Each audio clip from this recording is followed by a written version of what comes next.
Hallelujah, price the lord. ದೇವರ ನಾಮಕ್ಕೆ ಸ್ತೋತ್ರವಾಗಲಿ. ರಾತ್ರಿ ವೇಳೆಯಲ್ಲಿ ಮತ್ತೊಂದು ಆವರ್ತಿ ನಮ್ಮನ್ನು ತಗ್ಗಿಸಿಕೊಂಡು ಕರ್ತನ ಕರಳಿಸಿಕೊಟ್ಟು ಒಂದು ವಾಕ್ಯ ಸಂದೇಶವನ್ನು ತೆಗೆದುಕೊಳ್ಳೋಣ. ಮತ್ತಾಯನ ಬರೆದ ಸುವಾರ್ತೆ 25ನೇ ಅಧ್ಯಾಯ 31ನೇ ವಚನದಿಂದ ಒಂದು 2 ವಾಕ್ಯಗಳನ್ನು ಇಲ್ಲ 3 ವಾಕ್ಯಗಳನ್ನು ತೆಗೆದುಕೊಂಡು ದೇವರನ್ನು ನಾವು ಅವರು ಮಾತನಾಡುತ್ತಾ ಒಂದು ವಾಕ್ಯವನ್ನು ತೆಗೆದುಕೊಳ್ಳೋಣ. 31ನೇ ವಚನ ಓದಿಕೊಳ್ಳೋಣ. ಇದಲ್ಲದೆ ಮನುಷ್ಯ ಕುಮಾರನು ತನ್ನ ಮಹಿಮೆಯಿಂದ ಎಲ್ಲ ದೇವದೂತರೊಂದಿಗೆ ಕೂಡಿ ಬರುವ ತನ್ನ ಮಹಿಮೆಯ ಸಿಂಹಾಸನದಲ್ಲಿ ಕೂತುಕೊಳ್ಳುವನು. ಹಾಲೆಲೂಯಾ.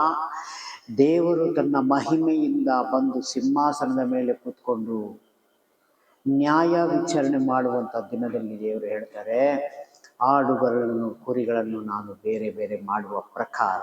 ಹಾಲೆಲೂಯಾ. ಇಲ್ಲಿ ಹೇಳ್ತದೆ, ಎಲ್ಲ ದೇಶ ನೋಡಿ, ದೇವದೂತರೊಂದಿಗೆ ಕೂಡಿ ಬರುವಾಗ ತನ್ನ ಮಹಿಮೆಯ ಸಿಂಹಾಸನದಲ್ಲಿ ಕೂತುಕೊಳ್ಳುವನು. ಮಹಿಮೆಯ ಸಿಂಹಾಸನದ ಮೇಲೆ ನ್ಯಾಯಾಧಿಪತಿ ಕೂತುಕೊಳ್ಳುತ್ತಾರೆ. ಹಾಲೆಲೂಯಾ.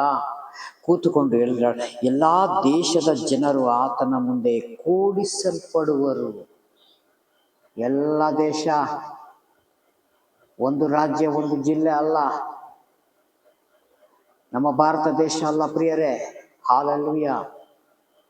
ಎಲ್ಲ ದೇಶ, ಇಡೀ ಪ್ರಪಂಚದಲ್ಲಿ ಎಷ್ಟು ದೇಶಗಳಿದೆಯೋ ಎಲ್ಲ ದೇಶದ ನಿವಾಸಿಗಳನ್ನು ದೇವರು ಕೂಡಿಸಿರ್ತಾರೆ. ಆ ಜಾಗದಲ್ಲಿ ಬರಬೇಕು, ನ್ಯಾಯಾಧಿಪತಿ ಮುಂದೆ ನಿಲ್ಲಬೇಕು. ಹಾಲೆಲೂಯಾ. ಅದಕ್ಕೆ ನೀತಿವಂತನು ನೀತಿಯನ್ನು ಹೆಚ್ಚು ಅನುಸರಿಸಲಿ, ಪಾಪ ಮಾಡುವನು ಹೆಚ್ಚು ಪಾಪ ಮಾಡಲಿ. ಯಾಕೆ ಹೇಳಿದ್ದಾರೆ? ಹಾಲೆಲೂಯಾ. ಇಲ್ಲಿ ನಾವು ನಡೆಯುವ ನಡತೆ ಪ್ರಕಾರವೇ ತೀರ್ಪು ಕೊಡಲ್ಪಡ್ತದೆ. ಆವಾಗ ನಾವು ಎಚ್ಚರಿಕೆಯಿಂದ ದೇವರ ವಾಕ್ಯವನ್ನು ಗಮನದಿಂದ ಇಟ್ಟುಕೊಂಡು ದೇವರ ವಾಕ್ಯವನ್ನು ಧ್ಯಾನ ಮಾಡುವಂಥವರಾಗಿರಬೇಕು ಪ್ರಿಯರೇ. ಹಾಲೆಲೂಯಾ. ಏಕೆಂದರೆ ಈ ಲೋಕ ಶಾಶ್ವತವಾದ ಲೋಕ ಅಲ್ಲ. ಬಹಳ ದಿನಗಳು ಇರ್ತದೆ, ಬಹಳ ವರ್ಷಗಳಿರ್ತದೆ ಅಂತ ಯಾವುದು ನಾವು ಲೆಕ್ಕಾಚಾರ ಮಾಡಲಿಕ್ಕೆ ಸಾಧ್ಯವೇ ಇಲ್ಲ. ಹಾಲೆಲೂಯಾ. ನಮಗೆ ಕೊಡಲ್ಪಟ್ಟಿರೋ ಆಯುಷ್ಕಾಲದೊಳಗೆ ನಾವು ನಮ್ಮ ಸೃಷ್ಟಿಕರ್ತನನ್ನು ಸ್ಮರಿಸಬೇಕಾಗಿದೆ. ಸರಿಯಾದ ರೀತಿ ನಾವು ಅರ್ಥ ಮಾಡಿಕೊಳ್ಬೇಕಾಗಿದೆ ಪ್ರಿಯರೇ. ಹಾಲೆಲೂಯಾ. ಕೆಳಗಡೆ ಹೇಳ್ತದೆ, ಕೂಡಿಸಲ್ಪಡುವರು. ಕುರುಬನು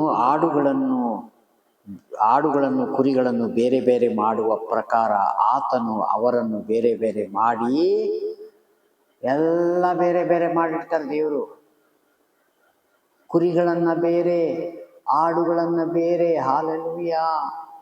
ಕುರಿಗಳು ದೇವರ ಶಬ್ದಕ್ಕೆ ಕಿವಿ ಕೊಡ್ತವೆ, ಆಡುಗಳು ಕಿವಿ ಕೊಡುವುದಿಲ್ಲ. ಆಡುಗಳು ಲೋಕದ ಜನರಿಗೆ ದೇವರ ವಾಕ್ಯವನ್ನು ಹೇಳುವಾಗ ಕೇಳುವುದಿಲ್ಲ. ಹಾಲೆಲೂಯಾ. ಕುರಿಗಳು ಆಲಯದಲ್ಲಿ ಕೂತ್ಕೊಂಡು ಸೇವಕನ ಶಬ್ದವನ್ನು ಕೇಳ್ತದೆ, ಯೇಸು ಸ್ವಾಮಿ ಶಬ್ದವನ್ನು ಕೇಳ್ತದೆ, ಪವಿತ್ರಾತ್ಮರ ಶಬ್ದವನ್ನು ಕೇಳ್ತದೆ, ತಂದೆಯಾದ ದೇವರ ಶಬ್ದವನ್ನು ಕೇಳ್ತಾರೆ. ಹಾಲೆಲೂಯಾ. ಅವರು ಕೇಳಿ ದಿನೇ ದಿನೇ ಮಾರ್ಪಟ್ಟು ಬದಲಾಗ್ತಾರೆ. ಆದರೆ ಲೋಕದ ಜನರಿಗೆ ಎಷ್ಟು ನಾವು ಸುವಾರ್ತೆ ಸಾರ್ತೀವಿ, ಕೆಲವೊಮ್ಮೆ ಕೇಳಬಹುದು, ಕೆಲವೊಮ್ಮೆ ಕೇಳದೇ ಇರ್ಬೋದು. ಹಾಲೆಲೂಯಾ. ಅವರಿಗಾಗಿ ಇನ್ನು ನಾವು ಪ್ರಾರ್ಥನೆ ಮಾಡಬೇಕಾಗಿದೆ ಪ್ರಿಯರೇ.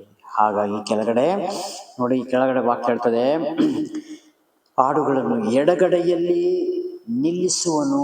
ಆಗ ಅರಸನು ತನ್ನ ಬಲಗಡೆಯಲ್ಲಿ ಇರುವವರಿಗೆ ತನ್ನ ತಂದೆಯ ಆಶೀರ್ವಾದ ಹೊಂದಿದವರೇ. ಹಾಲೆಲೂಯಾ. ತನ್ನ ತಂದೆಯ ಆಶೀರ್ವಾದ ಹೊಂದಿದವರೇ. ಯಾರಿಗೆ ಆಶೀರ್ವಾದ ಹೊಂದಿದೆ? ಇವತ್ತು ವಾಕ್ಯವನ್ನು ಕೇಳಿ ಧ್ಯಾನಿಸಿ ಅದ್ರ ಪ್ರಕಾರ ಜೀವಿಸ್ತಾ ಇರುವಂಥವ್ರಿಗೆ ಹೇಳಲ್ಪಡ್ತಾ ಇದೆ.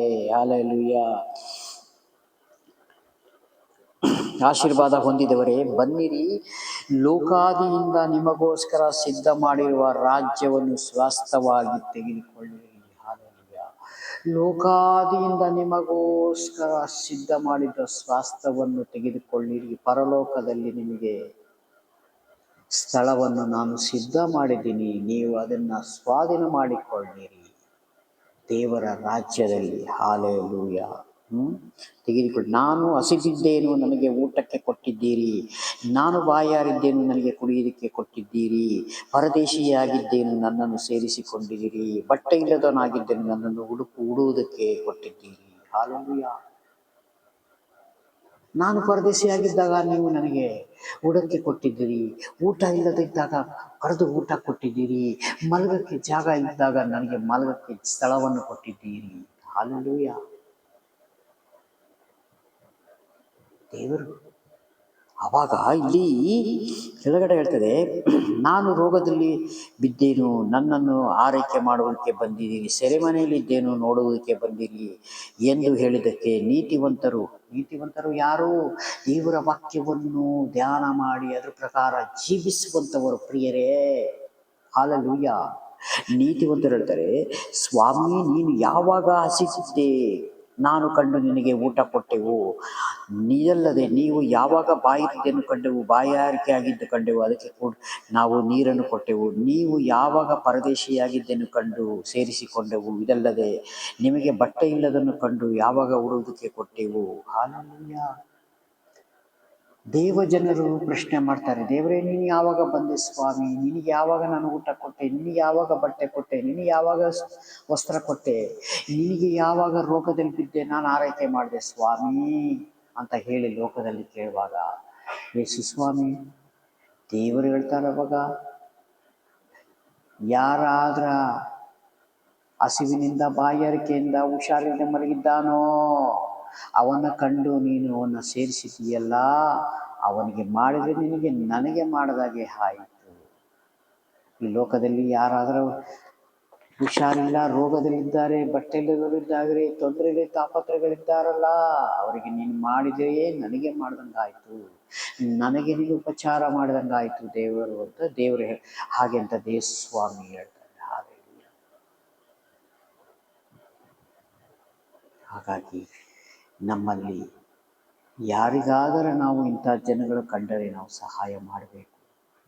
ಏಕೆಂದರೆ ನಮಗೆ ಈ ಲೋಕದಲ್ಲಿ ಪ್ರತಿಫಲ ಕಾಣೋದು ಬೇಡ, ಪರಲೋಕ ರಾಜ್ಯದಲ್ಲಿ ಬಹಳ ಫಲ ಇದೆ ಪ್ರಿಯರೇ.